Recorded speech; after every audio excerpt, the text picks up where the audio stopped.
हमने कबीर साहब जी की पवित्र वाणी में अभी क्या समझा। उन्होंने कहा, गुरु को सिर पर राखिए चलिए आज्ञा माही, कह कबीर वा दास को तीन लोक डर नाहीं।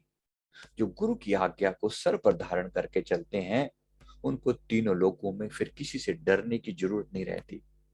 गुरुदेव ने आज्ञा दी है तो ताकत भी दी है उस कार्य को पूरा करने की। उस कार्य को हिम्मत पूरा करने के लिए हिम्मत भी दी है, ताकत भी दी है। लगातार प्रेरित भी करते रहते हैं।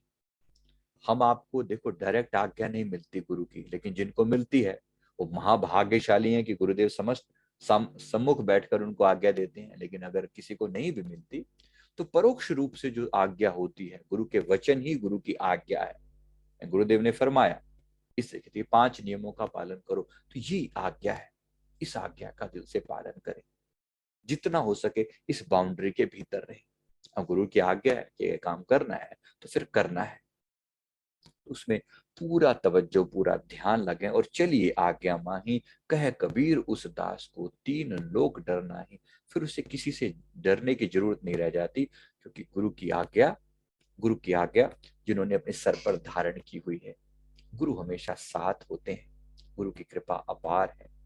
गुरु साथ हो फिर डरने की कोई भी जरूरत नहीं। अगर आज्ञा से बाहर जाता है फिर नहीं कह सकते, आज्ञा से बाहर जाता है फिर नहीं कह सकते कि क्या होता है।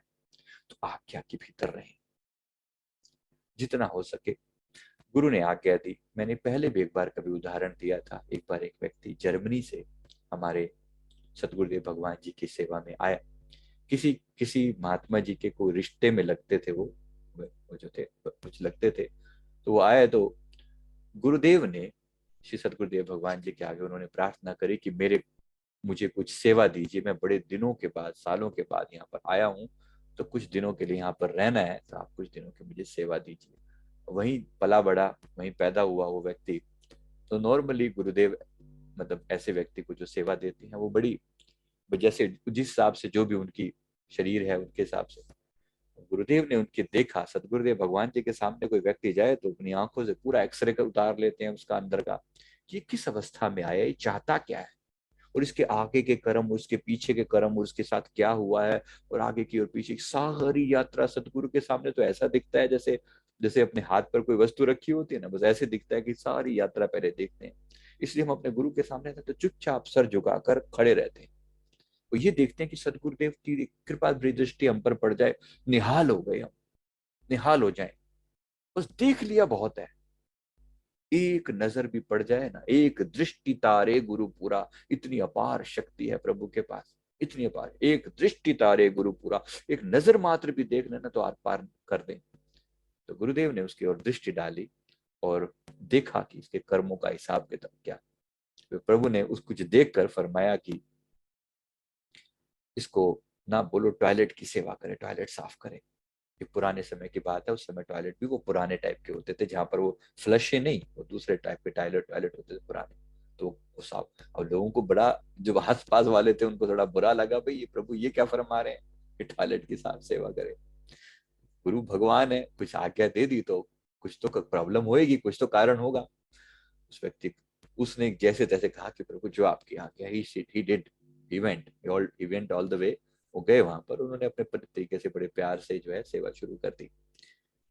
अब वो पहले दिन सेवा कर रहे हैं, दूसरे दिन सारा दिन। अब देखिए, एक व्यक्ति जो जर्मनी में पढ़ा पढ़ा लिखा बड़ा हुआ, मतलब उसका एक अपना एक स्टैंडर्ड है, अपना एक लेवल है, लेकिन यहाँ आकर उसको ऐसे दर्जे की सेवा मिलना। एनीवे, जब ये 2 4 5 7 दिन तक गुरुदेव ने फरमाया कि ऐसे सेवा करो, तो जब सेवा उसकी पूरी हुई और फिर गुरुदेव के सामने आया, गुरुदेव ने पूछा, सेवा कराए हो? जी सर, कराया हूँ, सेवा करा। कैसा अनुभव, क्या लगा? तो उस व्यक्ति ने, उसने कहा कि मुझे बार बार इन दिनों में ऐसे सपने आते थे जैसे मैं कोई जो मैला उठाने वाले लोग होते हैं ना, ऐसा मेरे घर में मेरा मेरा जन्म किसी ऐसी जगह पर हुआ है जहां मैं मैला उठाता हूँ, लोगों का गंद उठाता हूँ। मेरी ऐसी, मैं पूरा जीवन मेरा ऐसा बीता है, मुझे ऐसा सपने में दिखाई पड़ता था। ये मेरे गुरुदेव की कृपा है, उसने आकर गुरुदेव के सामने दंडवत प्रणाम करी कि आपने कुछ ऐसी कृपा करी है कि मेरे अंदर इतना स्वच्छ कर दिया है, मुझे इतना निर्मल कर दिया है, जैसे जन्मों जन्मों की मैल को धो डाला है। सतगुरुदेव भगवान जी ने फरमाया, इसके 7 जन्म, इसके जो 7 जन्म है वो किसी ऐसे घर में होने थे, बिल्कुल लो क्लास में, जहां पर उसे ये सब मैला ढोना पड़ता।